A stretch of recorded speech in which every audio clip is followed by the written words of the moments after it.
Mahkamah Konstitusi (MK) buat putusan mengejutkan lagi soal pemilu. Belum lama berturut-turut buat kejutan dengan putusan penghapusan syarat pencapresan dan pemotongan syarat pencalonan kepala daerah. Kini buat putusan lagi pemisahan dua pemilu, yakni pemilu nasional dan pemilu lokal. Pemilu nasional mencakup Pilpres, pemilihan anggota DPR dan DPD, sedangkan pemilu lokal mencakup Pilgub, Pilbub, dan Pilwako, ditambah pemilihan anggota DPRD provinsi dan kabupaten kota. Keserentakan tetap dipertahankan, tapi berjarak 2 atau 2,5 tahun antara pemilu nasional dan pemilu lokal itu. Mahkamah Konstitusi sudah menjadi pembuat undang-undang ketiga di samping pemerintah dan DPR, seperti kata Ahmad Doli Kurnia, politisi Partai Golkar. Bahkan DPR dan pemerintah belum membahas undang-undang pemilu, MK sudah membuatnya sendiri dan mengubah secara drastis undang-undang sebelumnya.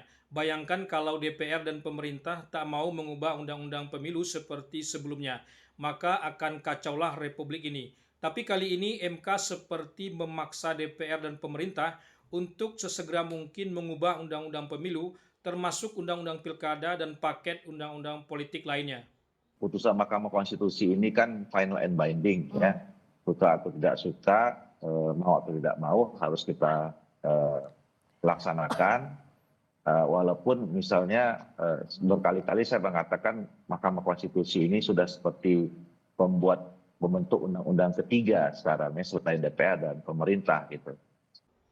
Putusan MK final dan mengikat. Artinya putusan itu lebih kuat daripada putusan pemerintah dan DPR yang masih bisa digugat oleh pihak lain. Putusan MK tak bisa digugat pihak manapun. Berlaku pada saat itu juga. Maka kalau ada yang mengatakan sistem pemilu kita berubah dari satu pemilu ke pemilu berikutnya, tidak salah juga. Itulah yang sedang terjadi. Bahkan sistem pemilu yang kemarin adalah sistem pemilu yang pertama dan agaknya akan menjadi sistem pemilu yang terakhir. Dan sistem itu awalnya putusan MK juga. Apakah putusan MK terbaru ini akan lebih baik daripada putusan sebelumnya? Tidak juga. Bahkan bolongnya sudah terlihat cukup lebar juga. Bolong terbesar dalam putusan MK yang memisahkan dua pemilu menjadi pemilu nasional dan pemilu lokal adalah habisnya masa jabatan anggota DPRD Provinsi dan Kabupaten Kota se-Indonesia dan habisnya masa jabatan kepala daerah provinsi dan kabupaten kota se-Indonesia. Kalau diperpanjang, alangkah banyak dan lamanya jabatan itu diperpanjang. Putusan MK kok bisa-bisanya membuat enak ribuan pejabat, para elit yang notabene bukanlah rakyat kebanyakan. MK bukan sedang memperbaiki sistem pemilu, melainkan sedang memberi uang tip secara legal, bukan korupsi, kepada ribuan orang yang hidupnya sebetulnya sudah mewah, sementara rakyat dalam keadaan sulit dan banyak pengangguran. Kalau semua jabatan, baik kepala daerah maupun anggota DPRD di provinsi dan kabupaten kota ditunjuk PLT, pelaksana tugas dan sejenisnya, maka akan ada ribuan PLT pula yang akan ditunjuk untuk mengisi jabatan itu. Menemukan orang dan mekanisme yang dibuat pasti juga tidak mudah. MK terlalu berani memutuskan sesuatu yang begitu besar dan mestinya kewenangan dari pembuat undang-undang yang harus diuji dan disimulasikan secara rinci dan ketat. Putusan MK terbaru ini tak berkaitan langsung dengan rakyat dan sistem pemilu yang jurdil itu sendiri. Justru MK terkesan menguntungkan sekelompok elit tertentu saja.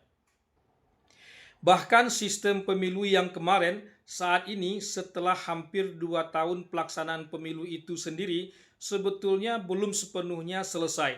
Masih ada daerah yang saat ini melakukan pemilihan ulang kepala daerah, dan itu akibat dari putusan MK itu sendiri. Putusan MK seperti tercerabut dari kondisi negara dan rakyatnya sendiri. Putusan MK seperti mudah saja dibuat, tapi pelaksanaannya tak mudah. Bahkan ada daerah yang tak sanggup lagi melaksanakan pemilihan ulang karena tak ada anggaran untuk itu. Ini saja belum selesai, dibuat lagi putusan baru yang efeknya begitu luas dan tak terkait langsung dengan pemilu jurdil itu sendiri.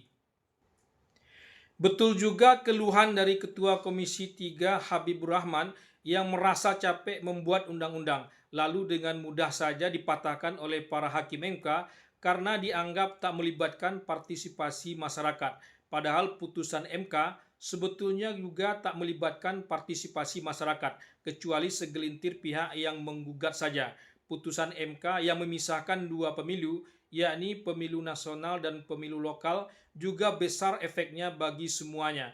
Tapi jaminan akan lebih baik daripada sebelumnya juga nol besar juga. Pemerintah dan DPR makin capek seperti keluhan Habibur Rahman itu, di mana MK seperti ingin mendominasi dan berjalan sendiri saja. Kadang-kadang kita udah capek bikin undang-undang, dengan gampangnya dipatahkan oleh Mahkamah Konstitusi. Ada senjatanya Mahkamah Konstitusi itu meaningful participation. The right to be heard, hak untuk didengar, the right to be considered, dipertimbangkan, the right to be explained. Ini bagian dari dialog kita untuk memenuhi ketiga unsur tersebut. Ya, tiga ini jangan sampai kita udah capek-capek berbulan-bulan RTPU, dengan gampangnya pula oleh 9 orang itu dipatahkan lagi, oh ini enggak memenuhi meaningful participation ya, karena keinginan mereka tidak terakomodir dalam undang-undang ini. Ya. Padahal kalau dibilang partisipasi, putusan MK itu sama sekali enggak melibatkan partisipasi siapapun kecuali 9 orang itu. Ya enggak? Pendapat saya ini, silakan saja. Putusan terbaru MK ini secara tidak langsung menolak wacana dari pemerintah dan DPR soal pemilihan kepala daerah lewat mekanisme di DPRD. Politik hukum Hakim MK cenderung mempertahankan pemilihan langsung. Bahkan ekstrimnya, Hakim MK tak segan-segan memutuskan pemilihan langsung berulang-ulang meski pemerintahan tak punya anggaran untuk melaksanakan proses pemilihan itu. Kalau dibandingkan antara pemilihan langsung secara serentak dan tidak serentak, masih lebih baik sebetulnya yang tidak serentak di awal dulu. Artinya pemilihan eksekutif dan legislatif dipisah, legislatif lebih dulu daripada eksekutif. Tapi MK sudah memutuskan yang dipisah itu adalah nasional dan lokalnya, dan publik tak diberi kesempatan untuk mengujinya.